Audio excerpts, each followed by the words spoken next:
Ma credo che sia davanti agli occhi di tutti il fatto che siamo stati capaci, che la squadra è stata capace di fornire un'eccellente prestazione sotto il profilo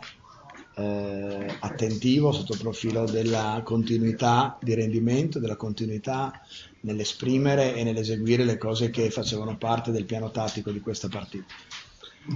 Ovviamente con questo tipo di intensità, con questo tipo di atteggiamento,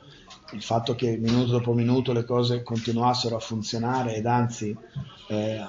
riuscissero a essere ancora più efficaci rispetto ai minuti iniziali della partita ci ha dato ulteriore convinzione, determinazione in quello che facevamo e poi a un certo punto la partita ha preso un crinale dal quale non saremmo più tornati indietro, questo era evidente e come spesso accade nei playoff un divario così ampio è frutto anche del fatto che arrivati a un certo punto, quando la partita ormai ha preso una piega definitiva, si pensa a quella successiva, anche Fortitudo Bologna ha fatto dei cambi, li abbiamo fatti noi, abbiamo cercato di preservare energie per un'altra sfida a questo ritmo, a questo livello che si giocherà fra 2 giorni, quindi non è tanto importante a mio avviso il divario numerico, non è importante eh, eh, l'aspetto più eclatante e vistoso di questa partita, ma è importante la sostanza, ovvero come siamo riusciti a dare continuità e a dare efficacia al nostro gioco davanti a una delle avversarie più forti dell'intero lotto. Cioè, l'aver imposto un modo di giocare a Fortitudo Bologna è una cosa che ci gratifica molto e che ci dà una spinta sicuramente positiva. Poi mi ricordo sempre il film, la prima versione del film Tora Tora Tora, quando dopo il primo attacco non ci fu un secondo attacco e il comandante disse abbiamo soltanto svegliato eh,